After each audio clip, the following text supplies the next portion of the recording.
বাড়িতে বোমা বাঁধতে গিয়ে বিস্ফোরণ এবং যার ফলে বিপত্তি, জখম হয়েছে ৩ জন। ঘটনাটি ঘটেছে দক্ষিণ চব্বিশ পরগনা জেলার বকুলতলার থানার হানারবাটি গ্রামে। বিস্ফোরণে জখম হয়েছেন এক মহিলা সহ ৩ জন।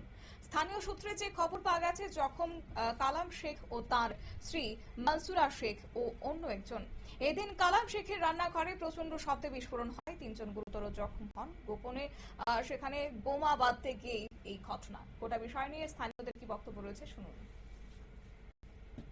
কালাম শেখ, ঘুঁটে কালাম ডাক নামে সবাই বলে। ও পেশায় কি করে? এমনি টোটো চালায়। আর কতদিন ধরে এরকম বোমা বাঁধে? বহুত দিন ধরে বাঁধে, একটু অর্ডার করলে বাঁধে। লোককে বলা হয়, লোক কোনো কেয়ার করে না, ওনার কাজ উনি করে যায়। আজকের কখন এই দুর্ঘটনা ঘটলো? 12:45-এ ঘটেছে এই ঘটনাটা। ওর বাড়িতেই বোমা বাঁধা? হ্যাঁ, ওর বাড়িতে একদম। তারপরে কি হলো?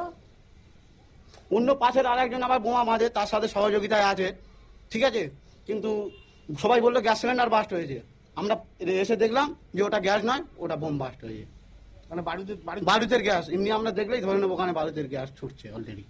কজন আহত হয়েছে? 2 জন। আমরা এখন আমরা শুনছি 3 জন। কালাম শেখ কি পালিয়ে গেছে? না না, তানার তো ক্ষতি হয়েছে। সে কি পালিয়ে গেছে? না না, পালাইনি, ডাক্তারখানায় নিয়ে গেছে, এখন নেই বাড়িতে। আপনারা পুলিশ প্রশাসনকে জানিয়েছিলেন এর আগে? হ্যাঁ হ্যাঁ হ্যাঁ হ্যাঁ হ্যাঁ বোমা বাঁধা হয়? হ্যাঁ হ্যাঁ, যতবার হয়েছে ততবার জানানো হয়েছে পুলিশকে। মানে বোম বাঁধে এটা জানিয়েছিলেন? হ্যাঁ একদম।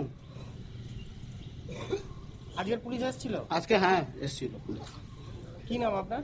আমার নাম সাহেব।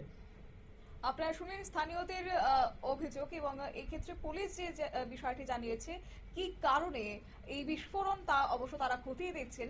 আর দুর্ঘটনার পর কালামের খোঁজ মেলেনি। জখম মনসুরাকে পুলিশ উদ্ধার করে প্রথমে নিমপিঠ গ্রামীণ হাসপাতালে নিয়ে যায়, সেখান থেকে কলকাতায় স্থানান্তরিত করা হয় বলে জানা গেছে।